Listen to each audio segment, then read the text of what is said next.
cleocromocitoma alguna vez? Sí. Bueno, en abordajes quirúrgicos de este tipo de tumores a veces se lesiona el drenaje venoso. ¿Listo? Es más o menos parecido a lo que, ¿recuerdan lo que hemos avanzado la anterior vez con la glándula tiroides y produce disfonía? Sí. ¿Por qué? Porque cortan el nervio laringio recurrente, ¿cierto? Bueno, lo propio, ¿sí? Y aquí hay que hacer toda una clasia, digamos, de la vena, y esto puede producir que no haya un correcto drenaje, un correcto retorno venoso, y a la larga puede haber disfunciones parenquimatosas, hablando desde el punto de vista de la cirugía. Bien, ahora, cuando nosotros vemos el origen de las glándulas suprarrenales, vamos a mencionar principalmente el mesodermo y el ectodermo, ¿ya? Pero para que nosotros veamos, les dije que tenía tres capas, ¿cierto? Tres capas importantes. Vamos a hablar de la exterior a la inferior. Bien, del exterior tenemos la cápsula, tenemos una capa media que es la corteza y tenemos la médula. Bien, si pudiésemos hablar nosotros, en todo caso, de lo que vienen a ser las distintas secciones, más aquí abajo podemos ver, ¿no? Cápsula, corteza, médula, pero está dividida en zonas. Zona glomerular, zona fascicular y zona reticular.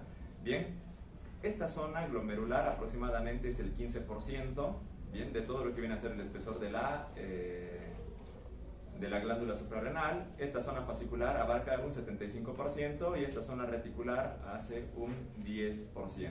Bien, ¿por qué los distintos grosores? Si al final de cuentas es solo una glándula. Pues justamente por las sustancias que va a secretar.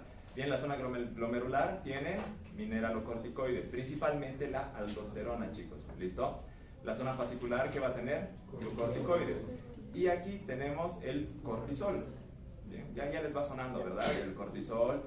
Y en base a esto van a ser las patologías. ¿Cuáles son sus casos clínicos de esta semana? Son dos, ¿no? Solamente son dos, creo, ¿cierto? Ya, síndrome de Cushing y síndrome de... Genial, y síndrome de Addison, ¿ya? Y tenemos aquí la zona reticular.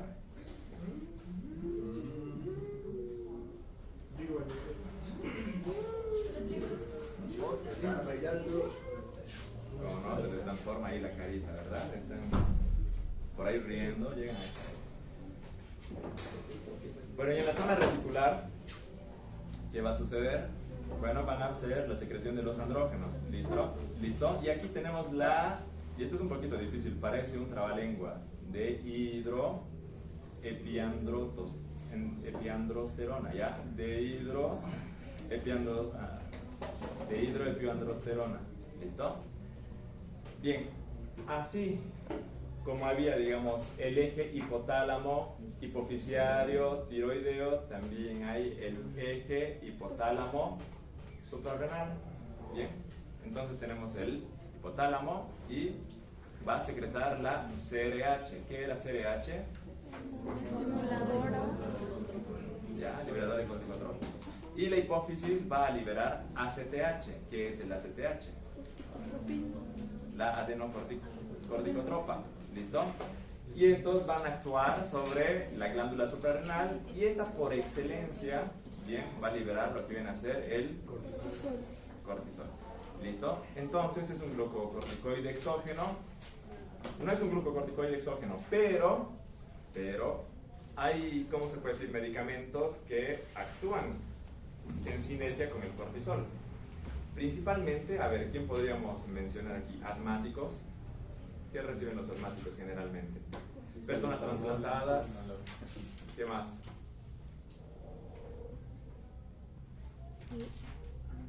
A ver, pacientes que tienen enfermedades inflamatorias degenerativas, artritis reumatoidea, artrosis. Entonces estos son constantemente, ¿cómo se puede decir?, sometidos a este tipo de fármacos, ¿bien?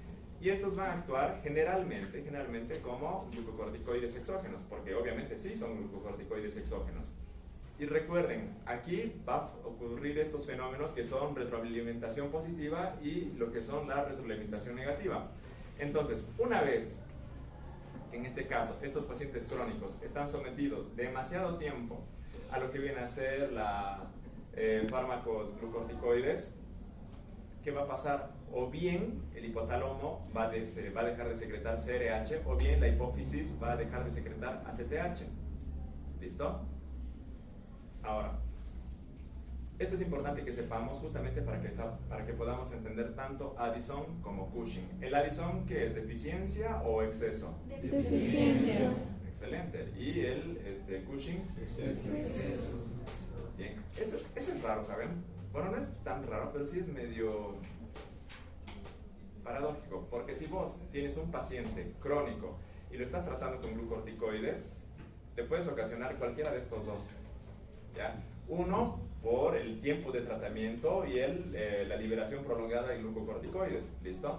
Entonces, imagínate que vas a tener, no sé, un paciente que por 4, 5, 6, 7, 8 semanas o más tiempo le vas a dar dexametasona o hidrocortisona o betametasona o demás. Tienes que medir bien, ¿verdad? Y tienes que hacer ciertas escalas de suspensión del fármaco, pero esta suspensión tiene que ser, ¿cómo se puede decir? Medida, ¿listo? Si le estás dando, digamos, 8 miligramos cada día, ¿ya? Digamos una dexametasona, la presentación de la dexametasona, si es que va a ser intramuscular, es 4 miligramos. También hay presentaciones de 8 miligramos en ampollas, ¿listo? Entonces, digamos que tu dosis va a ser de 8 miligramos, 8 miligramos, 8 miligramos y estás pensando en suspender el tratamiento. ¿Tú crees que sería buena idea quizás retirar los 8 miligramos de una sola vez? No. ¿Cómo harías la desescalada? Gradualmente. Exacto, tendrías que hacer una desescalada o una suspensión del fármaco progresivamente. Si estás con 8 miligramos, al día siguiente le darás, no sé, 6, vos vas midiendo. Digamos que en el caso de tu dosis sea 8 miligramos, ¿cierto? Posteriormente tienes que ir a 4, después 2 y ahí retiras el fármaco. ¿Por qué? Justamente por este eje, ¿no? Porque constantemente ha recibido retroalimentación negativa aquí en el hipotálamo y la hipófisis. Pero si vos, de una sola vez, y ya que ha estado recibiendo retroalimentación negativa el hipotálamo y la hipófisis, y vos suspendes el tratamiento o suspendes el fármaco, inmediatamente no va a poder haber un estímulo necesario gracias a lo que viene a ser la administración del fármaco exógeno. Por ende, ¿en qué va a desembocar? Tu paciente va a tener síndrome de Addison. ¿Bien? Y no sé si tienen ustedes algún familiar que haya recibido por mucho tiempo lo que viene a ser glucocorticoides. ¿No? Pero se van a dar cuenta, generalmente esto sucede en la periferia. Estos pacientes reciben glucocorticoides, ¿verdad? Y generalmente son ¿cómo se puede decir? De gran masa muscular, ¿listo? Y tienen que medirse constantemente la glicemia, ¿verdad? Porque estos, vamos a ver cómo funcionan, ayudan en lo que viene a ser la elevación plasmática de glicemia, destruyendo proteínas y destruyendo también ácidos grasos, ¿listo?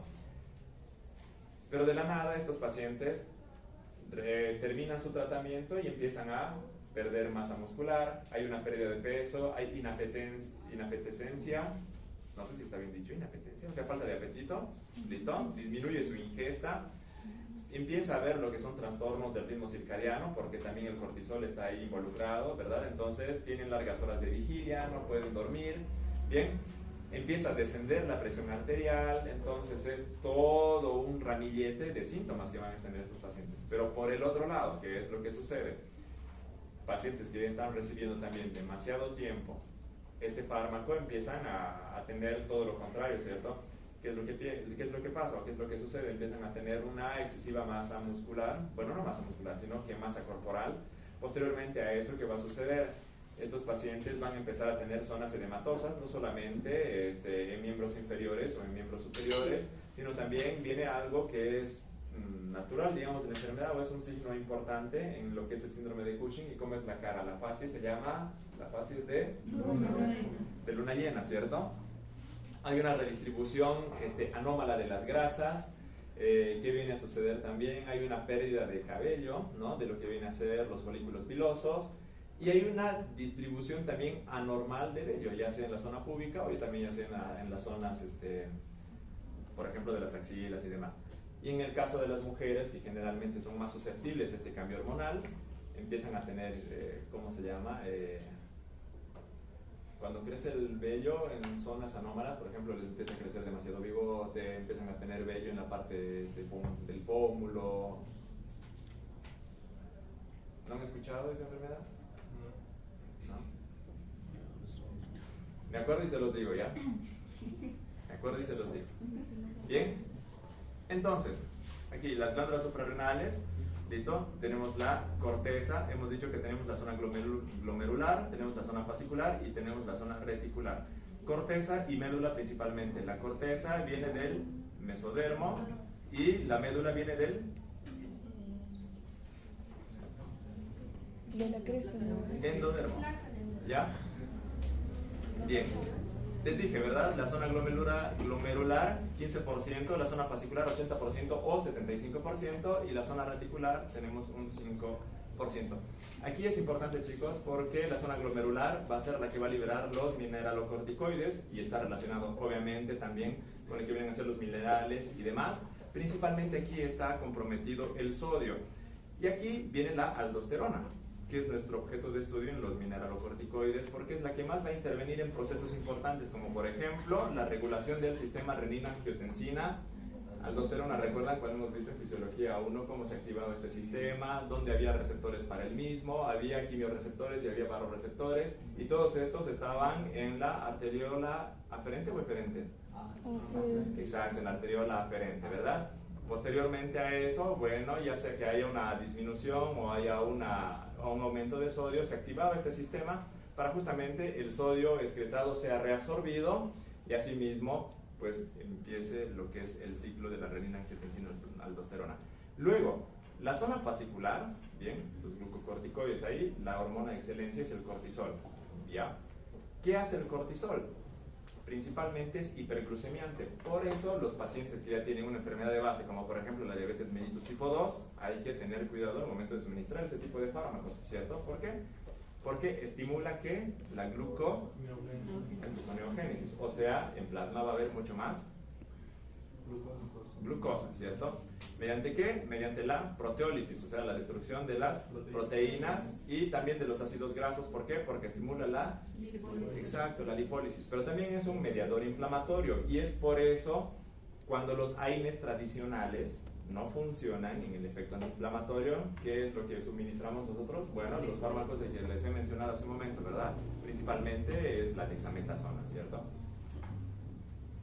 ¿Y pero por qué es antiinflamatorio? Porque tiene un efecto inmunodepresor, chicos. Bien. Pero gracias a esto también, con el cortisol, nos da, no sé si está bien dicho resistencia al estrés, pero hay una sinergia positiva al estrés. ¿Bien? Una sinergia positiva al estrés. Bueno, aquí tenemos los de la zona reticular, les dije que era un 5%, y los gonadocorticoides, y aquí está esta hormona que tiene el nombre, pues, de epiandrosterona, ¿listo? Básicamente lo que va a mediar esto son las características sexuales secundarias, principalmente las masculinas. ¿Por qué? Porque cuando hay un exceso de estas hormonas, o hay una retroalimentación negativa, pero hay exceso de, ¿cómo se puede decir?, de hormonas exógenas, hablando de la corteza suprarrenal, va a haber la masculinización de los órganos femeninos. ¿Sí? Y hay una enfermedad que quizás ustedes deberían revisar, pero solamente se han quedado con Cushing y con Addison, ¿cierto? Sin embargo, aquí está abajo ya el síndrome adrenogenital, que es lo que sucede, y hay signos importantes. El clítoris se va a parecer mucho más a un pene y los labios mayores se van a escrotar. ¿Sí? A eso me refiero. Pero por eso hay que tener mucho cuidado, digamos, con los pacientes que están recibiendo este tipo de medicamentos de manera exógena. ¿Listo?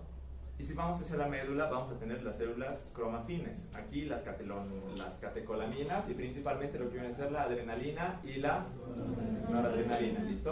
¿Qué va a pasar con estas? Van a tener un efecto simpático mimético, ¿sí? Porque sí, la vía, en todo caso, que inerva lo que viene a ser la glándula suprarrenal es, obviamente, el simpático. ¿Listo? Va a aumentar la vasoconstricción, va a aumentar la presión arterial y va a haber glucogenólisis. O sea, van a tener un efecto hiperglucemiante. Y aquí viene el feocromocitoma. ¿Listo? Este es un repaso superficial para la actividad que ustedes van a hacer ahora. ¿Bien? Okay. Por eso les dije, reúnanse por grupos de demuestro. ¿Listo? Y ahora que quiero que hagan, que me manden un representante de cada grupo. Bueno.